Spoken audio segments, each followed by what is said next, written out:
We have a busy day ahead of us, so without further delay, I'd like to welcome Congressman Rick Nolan to today's hearing. Congressman Nolan represents Minnesota's 8th district and is currently serving in his second stint in Congress after returning to the body after 32 years in domestic and international business. During his time out of Congress, Congressman Nolan devoted much of his professional energy to generating Minnesota jobs through exports and trade.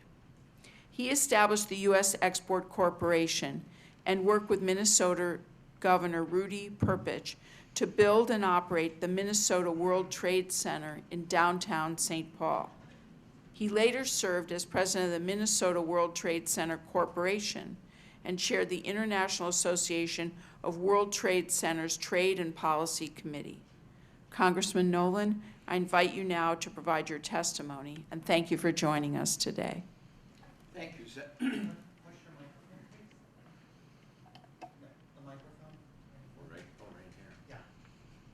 Hello, there we go. Thank you, Madam Secretary. I know Ambassador Froman is not here, but I want to thank him as well.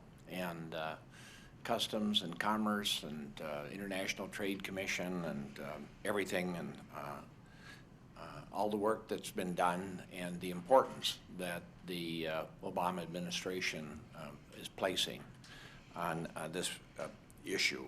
Many of us are very, very grateful and very much appreciative. Thank you for that introduction. I spent the better part of 32 years as an export trader, and people have often asked me what I sold. And basically, for the most part, I was a trader, but I also worked as export manager, putting together joint ventures. And I sold everything from chickens and cows to oil field drill bits and oil field tubular piping. I even sold currency. I represented some currency companies from around the world, the people that make money. And I always like to point out, I sold just about everything except for guns and drugs, which was where all the real money was. But I managed to make a living doing that and learned a great deal about trade. And in that regard, the facts with regard to what's happening in the mining and the steel industry could not be more clear. Mining and steel are suffering crises of unparalleled proportions, and it's very detrimental to our entire domestic economy. And I would like to alert you to a recent study that was done by Homeland Security. And they found, among other things, that 13% of our nation's gross national product, 13%, goes through the locks at the Sioux Narrows. And that is where Lake Superior gains entry into the Great Lakes and the St. Lawrence Seaway.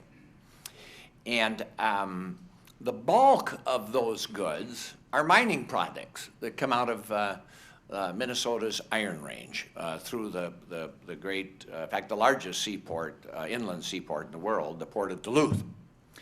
And that port facility has very heavy military security there to protect it in the event of war or some asymmetrical act of war because of its economic importance to the United States. And that study concluded that should that lock fail for whatever reason, a military attack, obsolescence, inattention to it, it would perhaps put about, they said it would put about 7 million people in America out of work because that ore that comes out of the Iron Range of Minnesota and through that lock supplies the steel mills, supplies all the industrial activities of the Great Lakes, and it would have such disastrous consequences that it would throw the country into a Great Depression. So that's how important mining and steel is to our country. And there's only really three ways that lock, the POE lock it's called, that's P-O-E, no pun intended here. And that would be through obsolescence, which is a problem. And I want to thank the administration for stepping up on that regard. The administration has financed a study now, a feasibility study to rebuild that lock because it's like 70 years old, and they put in money to put in some new gates and some money to rehab the electrical systems and to keep that lock flowing. Well, the other way that lock could be shut down is if we destroy our mining and our steel industry in this country.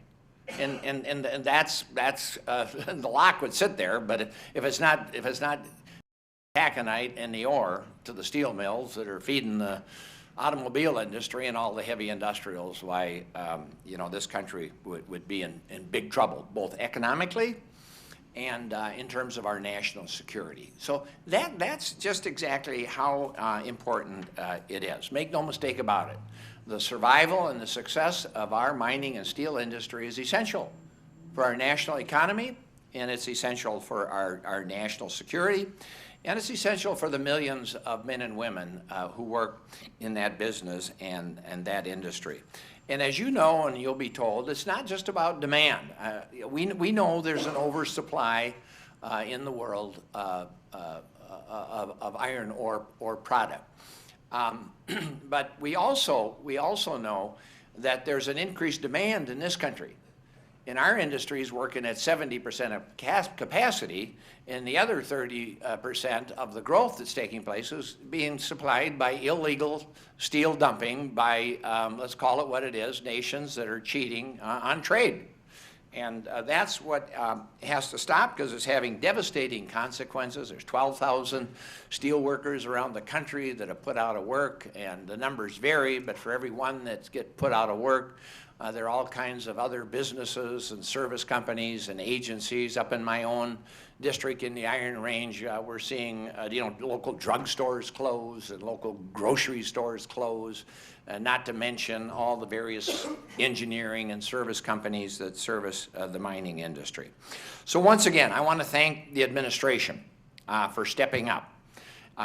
Dennis McDonough, the President's Chief of Staff in particular, he came up to the Iron Range, and now throughout northern Minnesota, they're saying that's the day that changed everything.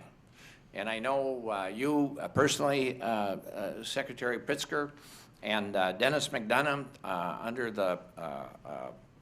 with the leadership of our president, are doing everything you can.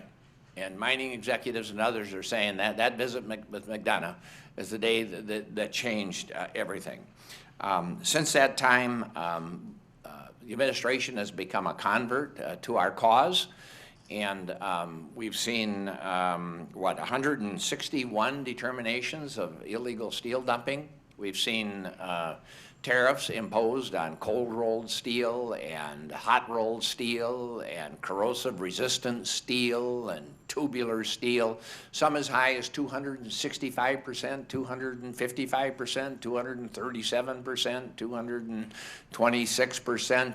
Those are the equivalent of moratoriums. Anyone that knows that they're going to have to pay those kind of premiums for their imported steel, and it's making a difference.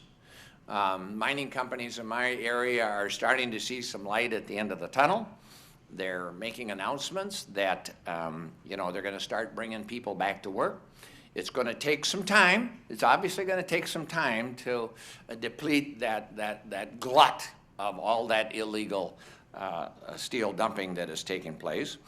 And I've been made aware of the fact that Ambassador Froman is pressing the Chinese and some of the other Asian countries to, as hard as he can, to cut back on their excess production, which indeed is part of the problem.